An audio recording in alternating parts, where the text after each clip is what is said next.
à tous. Bonjour. Vous appelez comment? Ludovic. Ludovic. Ah ben, comme d'habitude, je retiens pas les prénoms, mais je ne l'ai pas demandé non plus. Non, c'est vrai. Alors, je suis toujours avec Manu. Bonjour Patrick. Bon, on s'est déjà vu quelques fois, donc ça me permet de retenir ton nom. Exactement. Et puis c'est un petit peu le nom du magasin aussi, donc... Ouais, bravo. Manu, mais t'as rajouté Coy derrière, ça complique. Comme disent les livreurs, Monsieur Coy. C'est ça. Alors, ben voilà, c'est un superbe bassin que vous avez réalisé ici. Merci. La félicitations.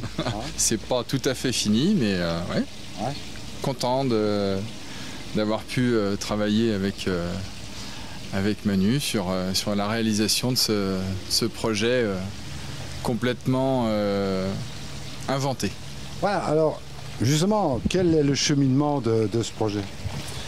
Le cheminement, c'est tout d'abord un premier bassin de quelques mètres cubes réalisé avec une bâche EPDM dans de la terre, avec des plantations.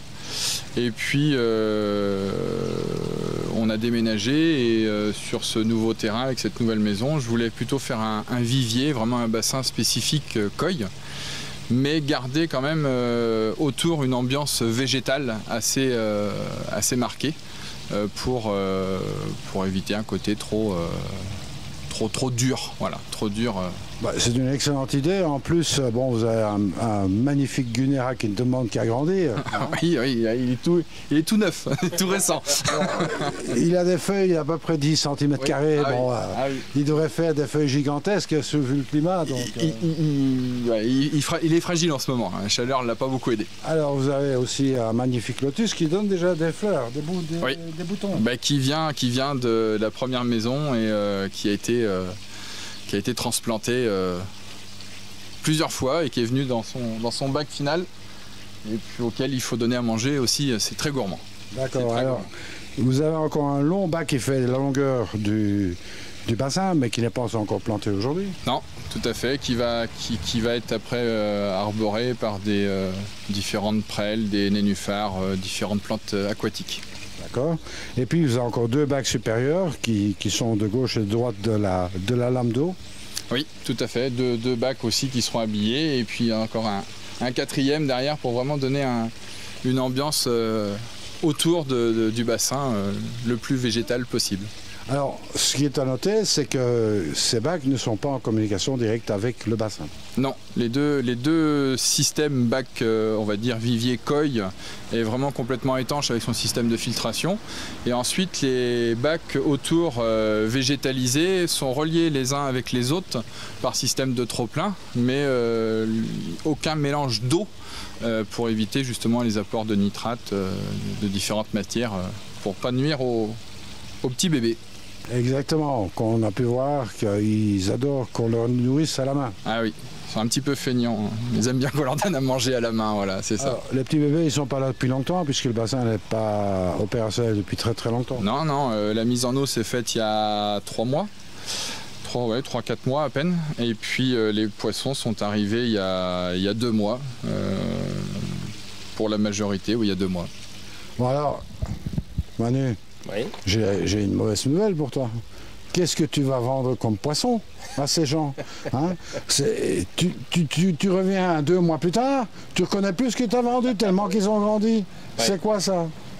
J'avoue que j'étais très surpris parce que les poissons ont dû prendre en 2 mois, 2 mois et demi, une dizaine de centimètres. Alors ils ont de l'espace, l'eau est bien filtrée, il y a la nourriture avec les bonnes quantités et je pense la bonne qualité aussi. Il y a un nourrisseur aussi. Il y a un nourrisseur, ouais. Mais non, j'avoue que il y en a deux au moins dans le lot, ça a pris 10 cm, je pense pas loin. Bon, alors on pourrait peut-être donner un peu les mensurations. Du bassin? Du bassin, oui. Alors on est sur un 4 par 3 ou 4,50 par 3, je sais plus, Ludovic. 5,4 3,50. Donc on est grosso modo entre 25 et 30 mètres cubes, une bombe de fond à skimmer avec 2 refoulements en dessous de la lame d'eau. Donc ce bassin, il a commencé, quand Ludovic est venu me voir, il a commencé par une 3D pour qu'on puisse valider en fait la position de tous les bacs, la position de la filtration, qu'on puisse également modéliser la hauteur du local filtrant, puisque même en gravitaire, on a besoin d'un local filtrant qui est toujours plus haut que le bassin, puisque les tambours en fait sont toujours plus hauts que le bassin. Donc il fallait vraiment valider cette hauteur, et puis du coup ça a été un peu plus haut que prévu avec l'intégration d'une lame d'eau qui rend très très bien aujourd'hui. Et puis de là, une fois le plan validé en 3D, le client a fait sa maçonnerie lui-même. Et puis moi je suis intervenu donc après l'entreprise Sources et Lumière qui a fait toute l'étanchéité en EPDM pour faire toute la partie filtration. D'accord, bon écoute, filtration qui comprend un filtre tambour. Exactement, un tambour combi avec des hélix, et puis juste à côté une cuve de 1000 litres de tapis japonais et 2 pompes. Une pompe indépendante pour la lame d'eau qui se commande avec une application sur smartphone, et puis une pompe qui fait les 2 refoulements en 50 qui se situe donc sur le mur en face la bonde de fond. Et la bonde de fond qui est à 1,65 m, 1,70 m. On commande tout par le smartphone. Pardon? On commande tout par le smartphone. Tout ce qui va être optionnel. J'ai une question très sérieuse à vous poser. Moi, je suis qu'un vieux. Alors, est-ce qu'il y a une option téléphone sur votre smartphone? Oui, oui, mais c'était une option. D'accord. Eh bien voilà, en tous les cas, félicitations, c'est vraiment un bassin très agréable. Bon, les poissons, ils vont grandir, forcément, ils ne demandent qu'à grandir, qu'à être nourris aussi. Donc, il y a vraiment tout ce qu'il faut. Je vois que le nourrisseur a été fixé, ce qui est une bonne idée parce que c'est pas le premier qui après un coup de vent se retrouve avec voilà. Et, bon, Dieu sait que les coups de vent deviennent de plus en plus graves ces derniers temps, malheureusement. Il y a pas mal de gens qui sont touchés par les grêles, etc. Et puis bon, même moi j'ai été touché l'année passée de façon dramatique. Et puis voilà, c'est très agréable de s'asseoir au bord de ce bassin qui est un petit peu hors sol. Mais ça rajoute de la convivialité. Tout à fait. Ça, c'était vraiment quelque chose qui était important en termes de convivialité et de sécurité pour vraiment les enfants en bas âge. De pouvoir voir quand même les poissons, les poissons et de pouvoir aussi s'asseoir au bord et puis même si c'est pas fini, de prendre l'apéro et puis de donner à manger aux poissons. Faut pas se mélanger entre les cacahuètes et... Alors, ce que j'ai trouvé une superbe idée, et d'ailleurs c'est ce que je préconise toujours, c'est de faire des bacs séparés pour ce qui est des plantations. Donc, et ne pas faire un lien entre les bacs de plantes et le bassin.